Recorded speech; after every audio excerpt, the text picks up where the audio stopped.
Hello everybody and welcome. Di episode ini kita akan membahas lagi soal lampu yang murmer ya. Mungkin yang kalian akan gunakan di studio kalian untuk nge-YouTube ataupun kalian gunakan untuk filmmaking. Oke, kali ini kita akan bahas lagi versi 2. Oke, let's check this out.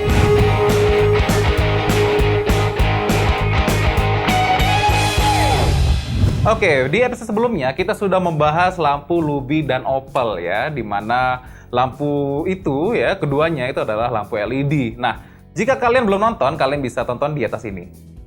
Nah, tentu saja yang namanya lampu itu ya secara general ya, yang kita tahu yang paling umum itu ada 3 jenis. Oke.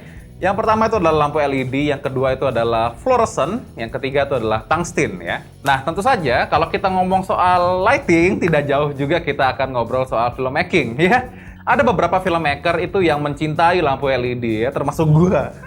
Ya, kenapa kita menggunakan lampu LED? Ya, yang pertama hemat daya ya. Yang kedua, panasnya minim. Kalau misalkan di set ya, kita kadang kan menggunakan red hat tuh ya. Red hat kan biasanya menggunakan lampu tungsten ya. Nah, ketika kita mengoperasikan lampu red hat, tentu saja kita harus menggunakan sarung tangan oven ya, tebel. Supaya nggak terbakar. Bahkan ketika kita menggunakan red hat, kalau misalkan kita menggunakan diffuser dan lain sebagainya, kita harus kasih jarak dengan lampunya supaya tidak terbakar ya.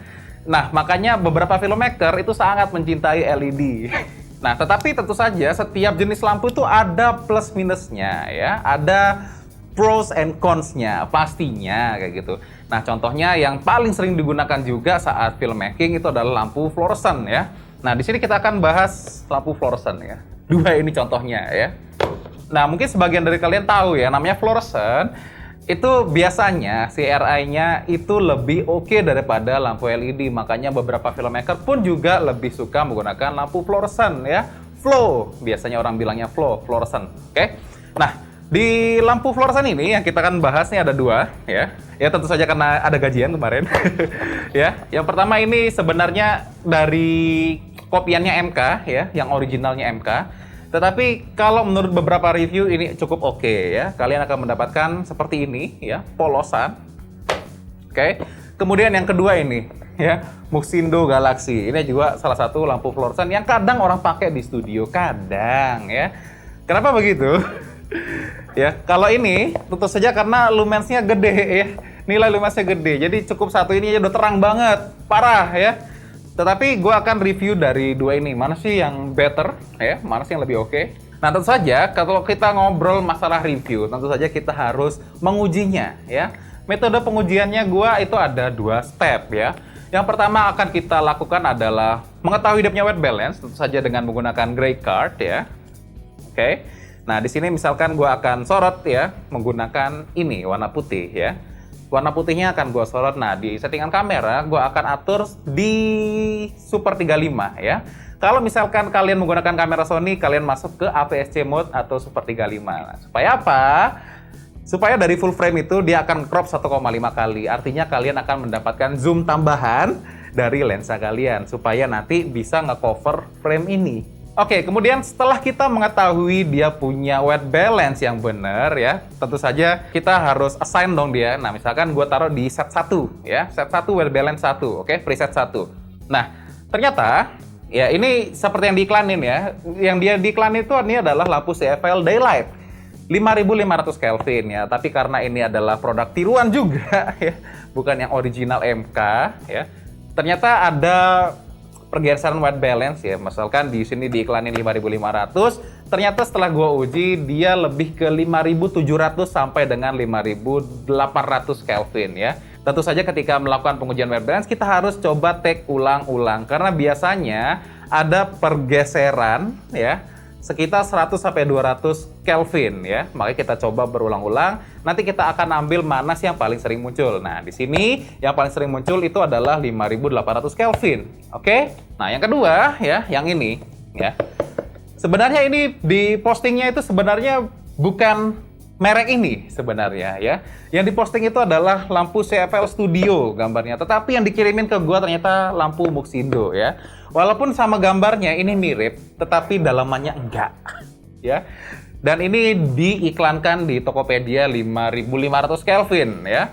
Pas gua pasang, seperti yang gua duga, Karena merek ini tentu saja dia pastinya akan di angka 6 ribuan, paling tidak Kelvinnya. Setelah gua pasang, dilihat dengan mata langsung aja, kita sudah tahu bahwa lampu ini lebih ke biru-biruan ya. Kalau lampu ini salah satu yang paling mendekati lampu daylight. Kenapa sih harus daylight? Karena lampu dengan temperatur daylight itu adalah lampu yang paling netral temperaturnya untuk rendering warna ya.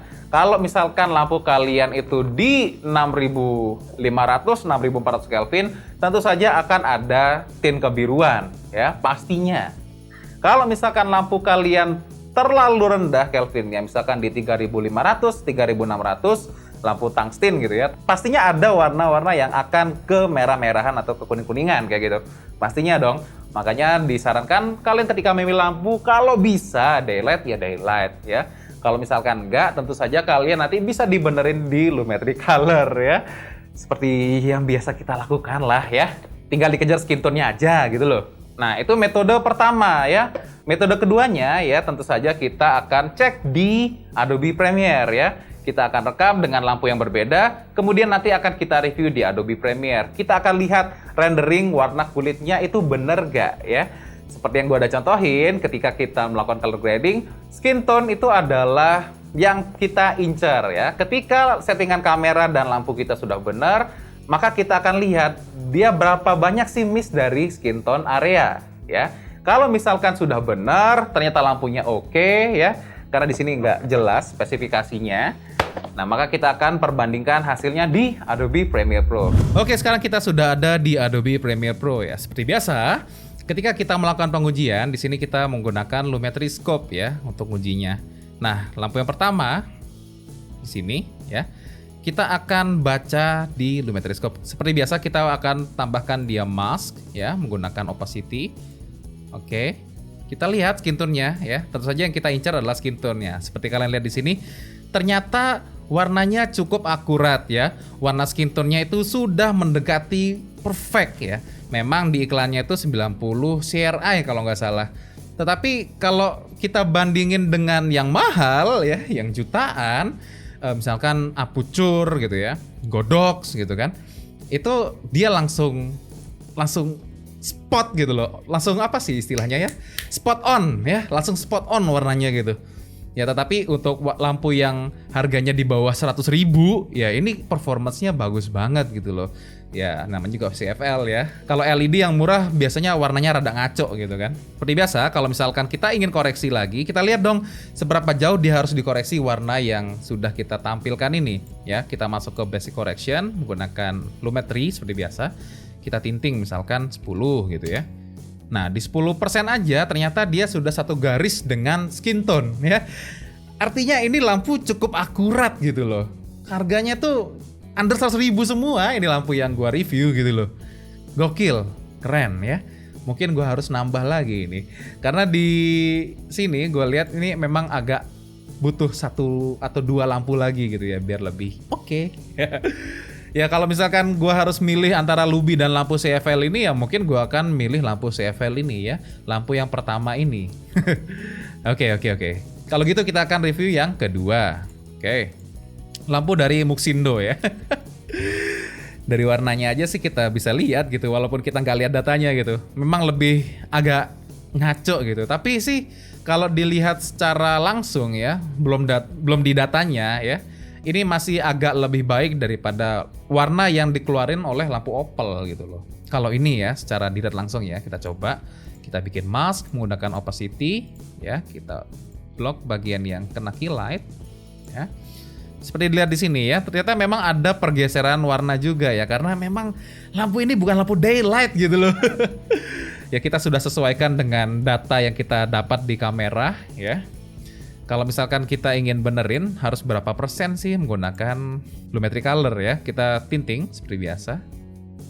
Sampai lurus itu sekitar ya 15 lah ya. Ya 15% ya. Sekitar 15% ya. Ini bisa dibilang masih lebih baik warna yang ditampilkan daripada lampu yang biasa gue pakai, misalkan Luby ataupun Opel. Kalau misalkan gue menggunakan Luby ataupun Opel, biasanya gue menambahkan sampai dengan 20% ya di tintingnya. Karena kan soal color rendering ini ya. Kalau misalkan dari kamera dan lampu sudah sama, dia punya white balance, tentu saja setelahnya itu adalah tinting ya, masalah di color rendering kayak gitu ya. Kalau misalkan kita lihat gambarnya ya, mana sih gambar yang lebih natural yang dihasilkan ya? Kalau menurut gue pribadi, tentu saja gambar yang dari ini ya, dari yang pertama ini. Klonnya dari lampu MK ini ya. Ini lebih rapi, warnanya lebih natural. Kalau misalkan di Muxindo ya warnanya ya cukup lah gitu ya.